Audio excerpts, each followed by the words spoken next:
We're here because free speech is under attack. We're here because people are being convinced that socialism works. We're here because people are being judged guilty until proven innocent. We are fighting back with facts. This is not a safe zone, so buckle up, Buttercup. This is the raw, naked truth.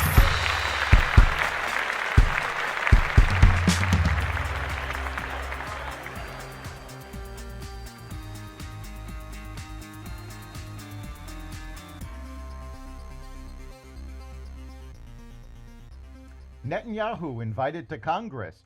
Biden limits asylum claims. Pro-Hamas protesters return to Colombia, and more. Welcome to the Raw Naked Truth. I'm your host, Eric Lopkin, and here's the news you need to know. President Biden plans to limit asylum claims. The president is expected to sign an executive order today that would bar migrants who illegally cross the border from Mexico into the U.S. from claiming asylum once the number of daily entries hits 2,500, which it already has. The ability to seek asylum would resume when entries fall to 1,500 per day. The move comes as many voters have expressed that immigration is one of the top issues they're concerned about in this year's presidential contest, and that they're unhappy with how Biden has handled it. Doubts have emerged as to how this policy would be enforced. All four congressional leaders extended an invitation to Israeli Prime Minister Benjamin Netanyahu to speak to a joint meeting of Congress. I am very moved to have the privilege of representing Israel before both houses of Congress and to present the truth about our just war against those who seek to destroy us to the representatives of the American people and the entire world, Netanyahu said in accepting the invitation. But the decision to invite Netanyahu is splitting Democrats.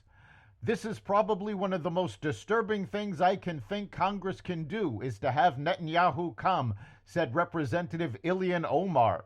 It's just unconscionable. His crimes are about to be prosecuted by the ICC, the International Criminal Court. The international community is talking about him starving the population of Gaza, continued Omar. I don't think any leader should allow this to happen. The International Criminal Court has long been criticized by both parties for ignoring human rights violations from China, Russia, and several Muslim countries. And Omar's claims of Israel being responsible for starving people in Gaza has been debunked by journalists from across the world. Protesters at Columbia University announced the return of a pro-Hamas encampment on the school's main lawn, coinciding with the school's alumni reunions, which took place over the weekend. A sign declaring "We're back, bitches" greeted alumni returning to campus for their class reunions, as students pitched tents and congregated under a large structure the university erected on the school's south lawn. The students also unveiled a cardboard missile plastered with photos of Columbia President Manu Shafik and other university leaders. Dr. Fauci faced congressional grilling. The doctor, who helped oversee the U.S. COVID-19 response as director of the National Institute of Allergy and Infectious Diseases, testified before a House subcommittee yesterday for the first time since retiring. Things got heated as some Republicans accused him of covering up the virus's origins and raised questions about personal email use for government business. Fauci defended the steps the government took during the pandemic and also emotionally described threats that he and his family have received.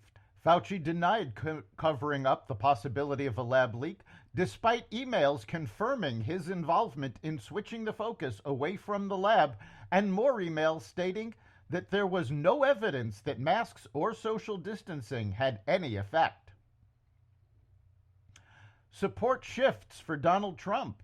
The Free Press spoke with voters from across the country whose opinions were significantly impacted by the guilty verdict in the New York trial against former President Trump, finding a group of what's been described as never-Trumpers are suddenly backing the former president following last week's historic conviction. Meanwhile, YouGov's survey suggests plenty of churn. 26% of voters say they are more likely to vote for him after the verdict, while 27% say they are less likely to vote for him. 39% say it won't change their vote. That's the Raw Naked Truth. You can catch every episode of The Raw Naked Truth at xvadio.com, the Apple Podcasts app, Google Podcasts, Spotify, iHeartRadio, Audible, Amazon Music, and other platforms that respect freedom of speech. We'll see you next time.